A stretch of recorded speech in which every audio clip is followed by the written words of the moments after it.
Hello बच्चों, कैसे हैं आप सब। तो आज मैं आपको क्लास 10th का चैप्टर नंबर 7 कोऑर्डिनेट ज्योमेट्री के जो भी बेसिक कंसेप्ट्स हैं वो डिस्कस करेंगे आपके साथ। तो इसमें सबसे पहले आपने देखा होगा कि 7.1 एक्सरसाइज के अंदर आपने डिस्टेंस निकाली होगी। देखो, डिस्टेंस का मतलब क्या है कि अगर हमारे पास दो पॉइंट्स हैं, एक ए पॉइंट है, दूसरा बी पॉइंट है। भाई, ए के पॉइंट्स के हमारे पास मान लीजिए कोऑर्डिनेट्स है x1, y1 और x2, y2 हमारे पास बी के कोऑर्डिनेट्स। जब हम दो पॉइंट्स के बीच में डिस्टेंस निकालेंगे, आपको पता है हमेशा टर्मिनल में से इनिशियल को सबट्रैक्ट करेंगे। क्लियर है? हमेशा टर्मिनल में से इनिशियल को सबट्रैक्ट करेंगे। क्लियर है? तो यानी कि ए बी जो हमारे पास मिलेगा वो होगा under root x2 minus x1 का whole square plus y2 minus y1 का होल स्क्वायर। अब यहाँ पर एक बात याद रखिए कि जो डिस्टेंस है वो हमेशा आपको पॉजिटिव रिजल्ट मिलेगी। डिस्टेंस हमेशा आपको कैसी मिलेगी? पॉजिटिव मिलेगी। क्लियर है? तो यहाँ पर हमेशा ये याद रखेंगे, ये हमारे पास टर्मिनल है, ये हमारे पास इनिशियल है। क्लियर है? अब अगर देखेंगे भी तो मान लीजिए हमारे पास एक कार्टेशियन प्लेन है। यहाँ से कार्टेशियन प्लेन ले लेते हैं। देखो, अब अगर यहाँ पर हम देखते हैं कि मान लीजिए एक पॉइंट हमारे पास ये वाला पॉइंट x1, y1, एक पॉइंट हमारे पास यहाँ पर x2, y2। ठीक है जी। तो यहाँ पर इनकी अगर डिस्टेंस की हम बात करें तो उस डिस्टेंस में हम कैसे पता करें कि x2 माइनस x1 ही होगा। भाई, आपके पास मान लीजिए ये वाला पॉइंट कितना है? x1 है। ये वाला पॉइंट कितना है? x2 है। ये वाला यानी कि हमारे पास x1 है, ये हमारे पास क्या है? x2। तो आपको अगर ये कंप्लीट डिस्टेंस निकालनी है ये वाली, तो क्या करेंगे भाई? तो टोटल हमारे पास ये x2 है, ये हमारे पास x1 है। तो इस टोटल में से जब इसको माइनस करेंगे तभी तो हमारे पास ये डिस्टेंस मिलेगी। मिलेगी या नहीं मिलेगी? क्लियर है?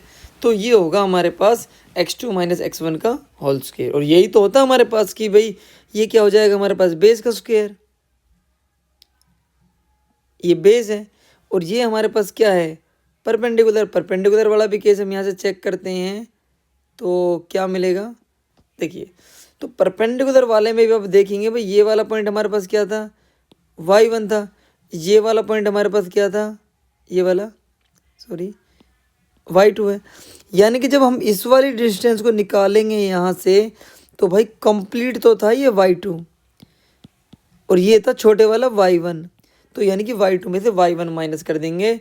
और आपको पता है कि जी पाइथागोरस थ्योरम जो होती है वो होती है हाइपोटेनस का स्क्वायर इक्वल्स टू बेस का स्क्वायर प्लस परपेंडिकुलर का स्क्वायर। और ये हाइपोटेनस निकाल रहे हैं हम यहाँ से, यानी कि h की जो वैल्यू है वो हो जाएगी b का स्क्वायर प्लस p का स्क्वायर। और ये बेस को ही हमने लिखा है x2 माइनस x1 का whole square plus y2 minus y1 का होल स्क्वायर। ओके, तो ये ध्यान रखें आप कि यहाँ से बना है डिस्टेंस फॉर्मूला। सेक्शन फार्मूला मैंने दूसरी एक वीडियो अपलोड की हुई है, उसमें अलग से ही सेक्शन फार्मूला ड्राइव किया हुआ है, तो वहाँ से देख सकते हैं। बाकी मैं आपको बता देता हूँ सेक्शन फार्मूला होता क्या है। हमारे पास एक लाइन सेगमेंट होता है। इस लाइन सेगमेंट को हम किसी भी रेशो में डिवाइड कर सकते हैं। जैसे मान लीजिए यहाँ पर मैंने 1:3 में डिवाइड किया है। इसके जो कोऑर्डिनेट्स होंगे वो x1, y1 रहेंगे, इसके x2, y2 रहेंगे। यहाँ पर जो पॉइंट्स है वो x, y रहेगा और ये m है और ये कितना है? n है। क्लियर है? ये ध्यान रखेंगे भाई। x की जो वैल्यू है वो रहेगी mx2 nx1 upon m plus n। ठीक है जी। ऐसे ही y की वैल्यू रहेगी my2 ny1 upon m plus n। Clear है? तो यहाँ से निकलता है भाई आपके पास x और y के कोऑर्डिनेट यूजिंग सेक्शन फॉर्मूला। अब इस क्वेश्चन को कैसे कैसे पूछा जाता है और क्या क्या क्वेश्चन बनते हैं इस चैप्टर से वो बताता हूँ आपको। इसमें सबसे पहले आपसे पूछा जाएगा कि डिस्टेंस कैसे निकालेंगे, तो डिस्टेंस फॉर्मूला मैंने आपको बता दिया। अब इसमें पूछा जाएगा कि आइसोसेलेस के बारे में पूछेगा। तो आइसोसेलेस में आप याद रखेंगे उसकी दो साइड्स बराबर रहेंगी। यानी कि आप जब डिस्टेंस निकालेंगे ए बी, बी सी और ए सी, कोई दो डिस्टेंस उसमें क्या होंगे? बराबर, तो मतलब वो आइसोसेलेस है। कई बार पूछता है कि राइट एंगल ट्रायंगल के बारे में बताओ, तो आप फिर पहले डिस्टेंस निकालोगे, किन्हीं दो डिस्टेंस के स्क्वायर का सम अगर तीसरे के बराबर आ गया, तीसरे के स्क्वायर के बराबर आ गया तो राइट एंगल है, वरना राइट एंगल नहीं है। क्लियर है। अगला जो हम बात करेंगे, इसमें अगर मान लीजिए आपको 4 कोऑर्डिनेट्स गिवन है, अब उनसे पूछेगा कि ये स्क्वायर है नहीं है। अगर भाई चारों की चारों डिस्टेंस बराबर आ जाती है और उनके डायगोनल्स आपस में बराबर आ जाते हैं तो मतलब स्क्वायर है। लेकिन अगर चारों डायगोनल इक्वल आ रहे हैं, सॉरी चारों साइड इक्वल आ रही है लेकिन डायगोनल इक्वल नहीं है, वो बनेगा जी हमारे पास रोम्बस। क्या बनेगा? रोम्बस। ठीक है। लेकिन अगर उसकी अपोजिट साइड इक्वल आ रही है तो उसको बोल देंगे पैरेललोग्राम। ठीक है। और कुछ भी कॉमन नहीं यार तो आप सिंपल क्वाड्रिलेटरल बोल देंगे, क्योंकि 4 साइड बन रही है तो क्वाड्रिलेटरल हम बोल सकते हैं। ठीक है जी। एक तो क्वेश्चन इसके अंदर बनते हैं भाई इक्विडिस्टेंट के। किसके बनेंगे? इक्विडिस्टेंट। ओके। अब इक्विडिस्टेंट जो है, इक्वी का मतलब होता है इक्वल और डिस्टेंट का मतलब होता है डिस्टेंस। जैसे मान लीजिए यहाँ पर एक पॉइंट है पी, यहाँ पर एक पॉइंट है ए, यहाँ पर एक पॉइंट है बी। भाई इस पी पॉइंट से ए की और बी की जो डिस्टेंस है ना, वो दोनों की दोनों जो डिस्टेंस है वो इक्वल है। इसको बोलते हैं इक्विडिस्टेंस। तो आप ऐसे क्वेश्चन में जनरली आप क्या करेंगे, P A equals to P B रख दें और वहाँ से P A square equals to P B square कर दे। ऐसा कर क्यों रहा हूँ मैं? ताकि जो आपके पास स्क्वायर रूट आएगा वो वहाँ से कैंसिल हो सके। ठीक है।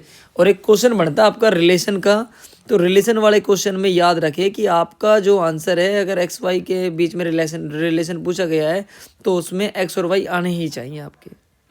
क्लियर है? ये ध्यान रखें भाई आप। ओके, क्लियर है यहाँ तक? अब देखते हैं नेक्स्ट वन कि सेक्शन फॉर्मूला में क्या क्या हम कर सकते हैं। ठीक है। सेक्शन फॉर्मूले का यूज़ करके हम क्या क्या वैल्यूज वगैरह निकाल सकते हैं वो अब डिस्कस करेंगे जी। ओके। तो भाई सेक्शन फॉर्मूला के अंदर सबसे पहले तो फॉर्मूला मैंने आपको करा ही दिया ये वाला। अब इसमें कई बार एक दो वर्ड बोला जाता है, जैसे ट्राई सेक्शन। क्या गिवन है? Try section. भाई ट्राई सेक्शन का मतलब है कि एक लाइन सेगमेंट को 3 पार्ट्स में डिवाइड किया गया। कितने पार्ट्स में डिवाइड किया गया है? 3 पार्ट्स में। ठीक है जी। तो ट्राई सेक्शन में पहले वाला अगर इक्वल पार्ट्स है कुछ भी है तो उसको बोलेंगे 1:2। क्लियर? और अगर दूसरे वाला है तो उसको बोलेंगे 2:1, अगर तीनों हमारे पास इक्वल पार्ट्स में गिवन है। ठीक है जी। तो अब देखते हैं हमारे पास, और हाँ एक क्वेश्चन और इसमें गिवन है कि अगर 4 पार्ट्स गिवन हो तो क्या करेंगे। तो भाई 4 पार्ट्स के बीच में भी वही कंसेप्ट है कि अगर हमारे पास स्टार्टिंग में एक पॉइंट है P तो उसका जो रेशो हो जाएगा वो हो जाएगा जी 1:3। क्लियर है? और बीच वाला जो पॉइंट है वो कैसे निकालेंगे हम? बीच वाला जो पॉइंट है वो कैसे निकलेगा भाई? वो निकलेगा 2:2 भी कर सकते हैं या फिर 1:1 भी कर सकते हैं। ओके, तो ये है, थोड़ा सा आप यहाँ से याद रखेंगे भाई। ओके, तो देखते हैं भाई। तो अपना मैं बता देता हूँ। हाँ जी, 2 से 4 इक्वल होगा। और इसमें कई बार क्या होगा, आपके पास जैसे मान लीजिए एक लाइन सेगमेंट गिवन है भाई, एक ए पॉइंट यहाँ पर है, बी पॉइंट यहाँ पर है, तो इसके मिड पॉइंट भी पूछ लेता है। तो उसका मिड पॉइंट के केस में आप क्या करेंगे कि इसके जो मिड पॉइंट्स है वो होंगे हमारे पास, कैसे निकालोगे? इसका पहला डिवाइड बाई 2, यानी कि x1 + x2 डिवाइड बाई 2 होगी x की वैल्यू, और y हो जाएगा जी y1 + y2 डिवाइड बाई 2। ये भी आप यहाँ से याद रख सकते हैं। ठीक है जी। अब देखो क्लियर है ये? ठीक है भाई, x1 यहाँ से मिड पॉइंट निकल जाएगा। और इसमें कई बार कहता है कि जी फाइंड द रेशो, तो रेशो वाला कॉन्सेप्ट थोड़ा सा याद रखना। रेशो के केस में भाई k:1 मानना आपको। क्या मानना है? k:1, ये याद रखें आप। ठीक है, एक लाइन सेगमेंट दे रखा है, k:1 दे रखा है, तो उस केस में क्योंकि k की जो वैल्यू है ना ये फ्रैक्शन में भी हो सकती है। मान लो 2/3 है, ठीक है, ये 5/7 है, कुछ भी बोल सकते, 7/5 कुछ भी बोल सकते हैं उस केस में। तो वहाँ से आप क्या करेंगे, इस 3 को यहाँ से हटाने के लिए 3 से यहाँ पे मल्टीप्लाई, 3 से यहाँ पे मल्टीप्लाई, यानी कि 2:3। तो हमारे पास जो आंसर आएगा वो आएगा भाई 2:3। ये भी आप कर सकते हैं। क्लियर है? फाइंड द रेशो वगैरह जो भी आपको गिवन है भाई। ठीक है जी।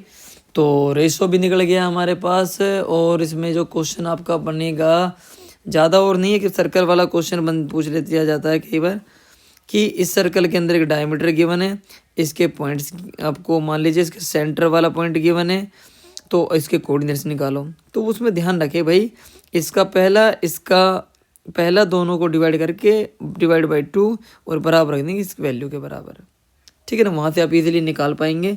और हाँ, एक सेम क्वेश्चन ऐसा भी पूछा जाता है कि ये दोनों पॉइंट्स गिवन रहते हैं भाई, ठीक है। तो ये दोनों पॉइंट्स गिवन होने के बाद ना आपसे कहेगा कि जी इसका डायमीटर वो है 10√2, तो इसके कोऑर्डिनेट्स बताओ। मतलब इसमें कोई वेरिएबल दे देगा, ए दे देगा या फिर एक्स दे देगा, वाई दे देगा। तो उसमें पता है कि डायमीटर 10√2, तो रेडियस आएगी भाई 5√2। तो इन दोनों की डिस्टेंस निकाल के बराबर ही इसके बराबर रख देना और आंसर वहाँ से आ जाएगा आपका, ठीक है। तो इसमें आप क्वेश्चंस को ट्राई करना, कोई डाउट आए तो मुझसे पूछना। तो मिलते हैं अपनी नेक्स्ट वीडियो में, तब तक के लिए टाटा बाय बाय।